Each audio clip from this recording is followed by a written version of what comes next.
Welcome back to another episode of Consciously Clueless. I'm your host, Carly, and I'll be your guide on this journey from consciousness to cluelessness and back around again.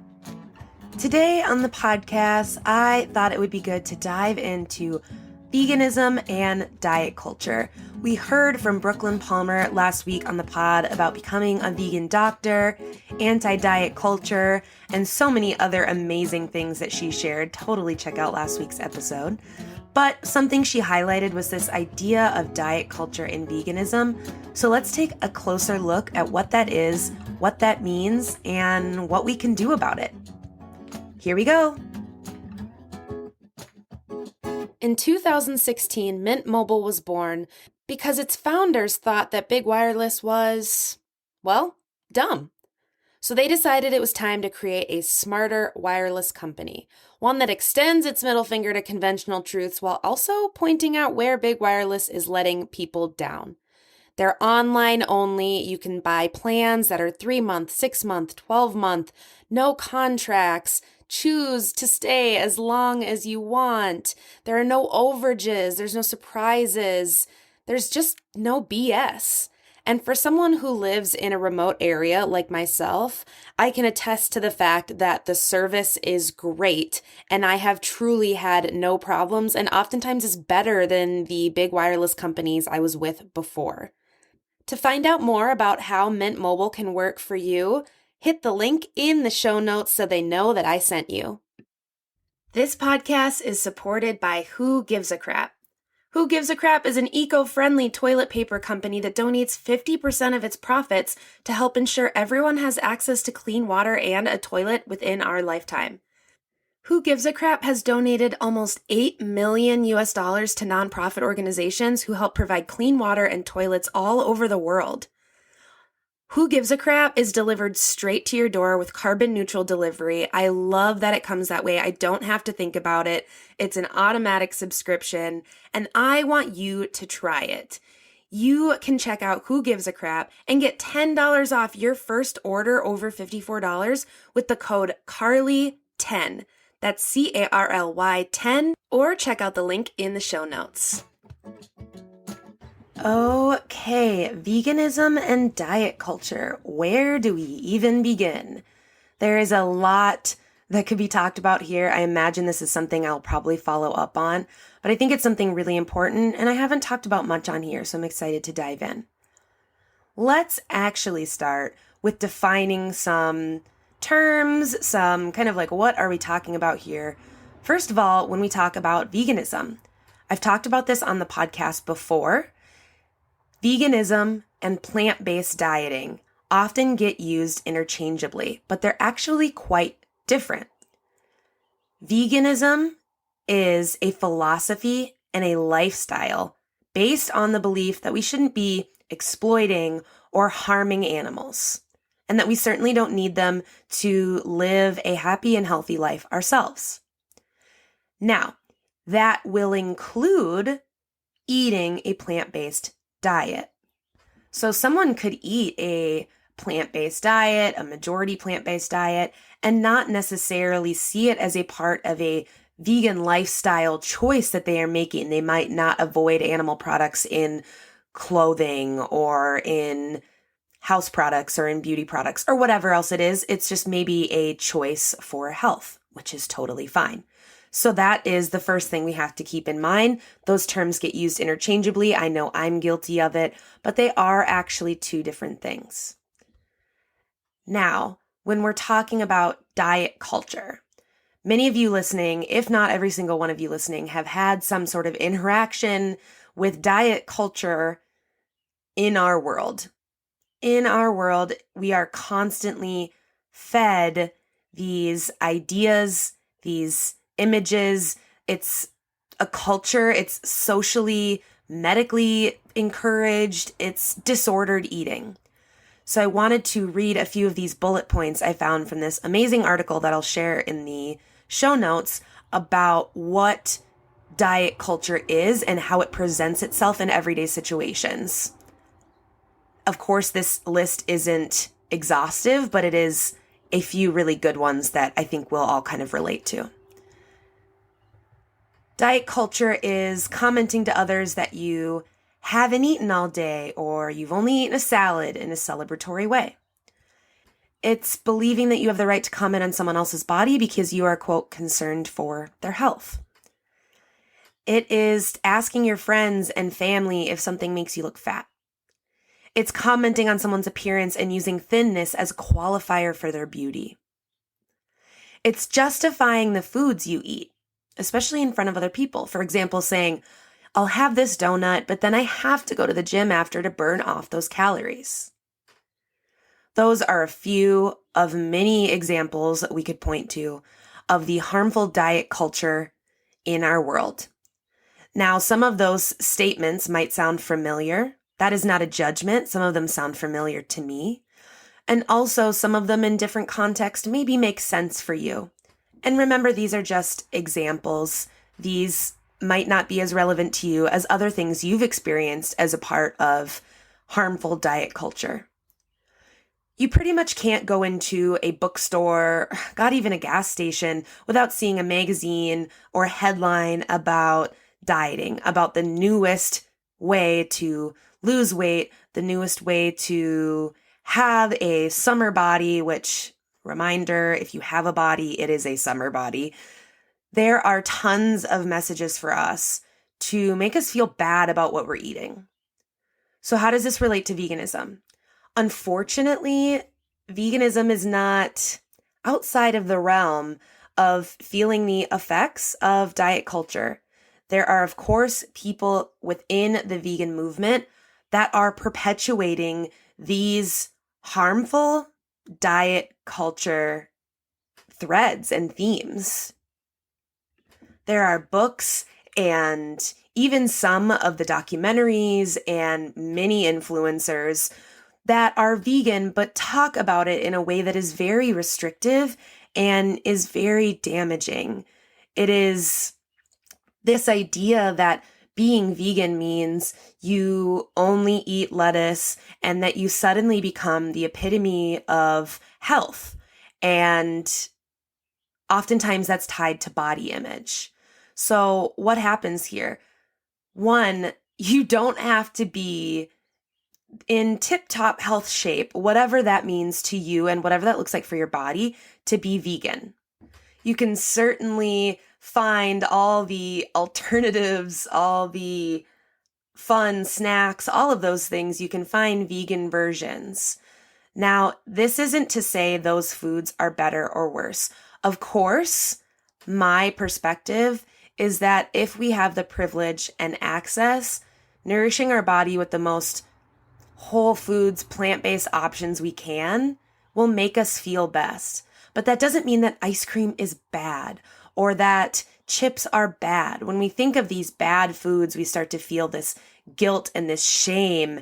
And that a lot of that comes in with the vegan community. If you're following these influencers that make you feel like anything outside of eating a smoothie is not being healthy enough or vegan enough, you might give up because that feels really, really shitty if you can't do it perfect, right? And really, I think a blend of whole foods that are nourishing your body and fun, processed vegan foods that are coming out is actually going to be like a more fun food experience, right? There are treats, there are cool things to try. It's up to you to decide what that looks like at the end of the day. And what's most important is how you feel about your health and about your body, not about how you look. But that is a huge problem in the vegan community. Something that drives me absolutely nuts. Maybe this is a topic for another podcast someday. But this idea of ex-vegans, if you follow vegan accounts or YouTubers or whatever it is, there seems to be these people, these influencers, these past vegans, ex-vegans who come out and say they've gone back to eating animal products because they were not doing well, they weren't healthy, veganism was harming them. And oftentimes I would argue that it's really disordered eating. A lot of those influencers were eating raw and nothing but smoothies all day. And if that works for you, that's great. But oftentimes we need more than that.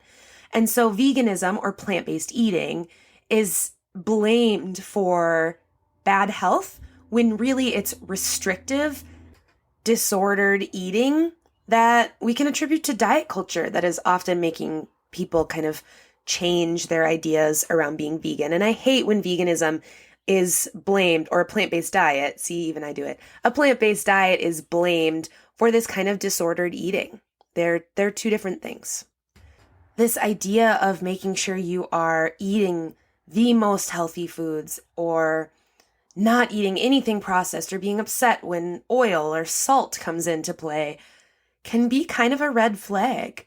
If it's that restrictive, you might be setting yourself up for a slippery slope of avoiding more and more foods and really setting yourself up for some disordered eating.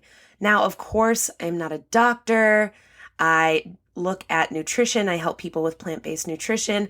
I am not trying to tell you that you are or aren't experiencing disordered eating, but there are some things to keep in mind if you are struggling with a plant-based diet or seeing damaging things within the vegan movement around diet culture, which is totally fair. I've been in some Facebook groups that are vegan based that are kind of a nightmare scenario when it comes to people talking about bodies and health and what veganism means in all of that. So I love these suggestions from Taylor Wolfram about what do we do? So we know that this is a problem. Diet culture is a problem in the world and in veganism. How can we keep that in mind? How can we counteract that? How can we move through that? So where we started in the beginning of this episode, remembering that veganism is not a diet. If you are vegan, you are making a choice for the planet, for yourself, for the animals, and that is bigger than what is on your plate. That is many things. If you're eating plant-based, then that is also bigger than just salads, right? If you got into veganism for dieting or health reasons, like I did, that was totally where I started. That's okay, but know where you're at now. Are those still your same reasons? Are you more into food justice? I think if you are identifying as vegan, it is important to have knowledge about the other pillars of veganism beyond just food, so it doesn't become an obsessive thing. It might be time to challenge some food rules that you have. Maybe there are things you learned from culture, from family, from people in your life that you need to let go of. Plant-based eating and veganism as a lifestyle can be really fun and enjoyable and really delicious. I have vegan dilly bars in my freezer right now. I mean, hello, it's 2022. There are so many fun options. If you don't have any health conditions that you've worked with a doctor, that there are some restrictions in your diet, make sure to explore some of those other fun things. Do you have hang-ups about salt or sugar? Maybe you can make a list. Are there foods you avoid? And really ask yourself that hard question of, why are you avoiding them? Do you have good reason? Do you have something from a doctor? Or is it just something you heard once that you shouldn't eat and you don't really know why? This is such good advice. This next one is, I've talked about this before and I love this. Unfollow and unsubscribe from problematic content. If you are following people on Instagram or Facebook or Twitter or Pinterest or I'm forgetting some million TikTok or whatever, unfollow, unsubscribe.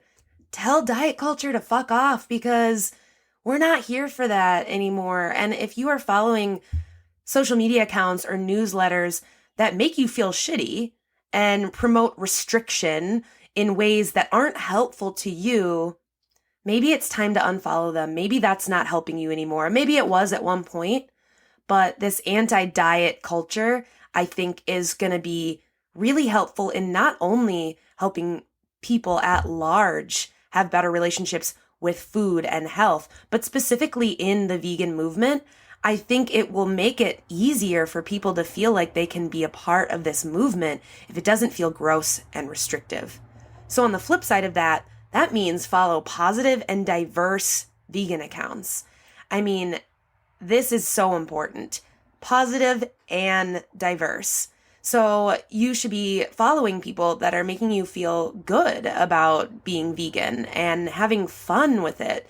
They post a variety of food, not just green juice. And following diverse vegan accounts, I mean, there are so many amazing vegan activists, vegan food bloggers that are vegans of color, vegans who are fat, disabled, LGBTQIA+, all of the above. Make sure you have a varied mix of vegans to follow. It is so, so important, and you will learn so much more. If you are really getting into this and want more community of people who are vegan or plant-based, there are really fun vegan Facebook groups. There are some Facebook groups, like I mentioned before, that are just kind of, they're just shit. They're just are bad. And you can gauge that when looking at the posts. Is it about criticism? Is it making people feel bad because they're not perfect?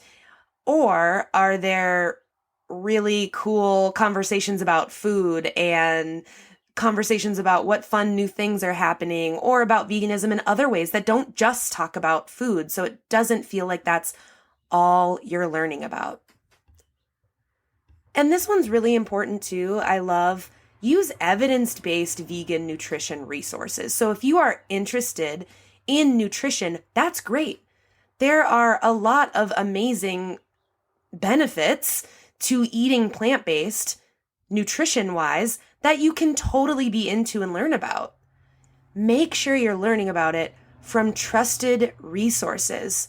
Nutritionfacts.org is my go-to because it is such a reputable source. You can read all the sources, you can read all the studies this information is coming from. There's more out there, but make sure you're looking at resources that are not somebody on Instagram who says, eat kale every day and you'll live forever. Now, I'm not saying you shouldn't eat kale, but you know what I mean. Setting boundaries is really important too. If you feel like you need to tell people, like, when you talk about food in that way, it actually is really hard for me. Or when we talk about veganism as only being salads and strawberries, that's really hard for me. Like, share that maybe you don't want to talk about food in this way. Set those boundaries. You don't have to follow or talk with or converse with these conversations that are making you feel like shit. You can have those discussions with a trusted professional, with a nutritionist, with a doctor, but it doesn't have to be in a Facebook group. And in that vein, working with a professional is really, really important. So if you are trying to transition to a more sustainable overall plant-based lifestyle, that is my bread and vegan butter. That is what I love to do. I can totally help you with that. If you want a registered nutritionist, that's not me, but there are amazing people out there, amazing vegan nutritionists that are not going to promote harmful diet culture stereotypes. And if you think that you have some issues with disordered eating that you need more help with, talk to a doctor, talk to a therapist, because that's not something that someone on Instagram can necessarily solve for you. You know, following the best accounts is helpful, but if that's something you need to work out before kind of diving into more nutrition and more plant-based eating, that's okay too. That's really important to figure out where those things are coming from. At the end of the day, remember that you are in charge of your body and you need to make the decisions that best fit where your health goals, where your life goals, whatever works for you. If you are feeling really restricted and confined in the vegan movement, eating plant-based, I am here to remind you that you can open up that world. It can be much more exciting and it doesn't have to feel bad. Do what feels best for you. At the end of the day, that's most important. Thanks for listening to another episode of Consciously Clueless. If you're enjoying this podcast, please subscribe, share with your friends, put it on social media. Don't forget to tag me.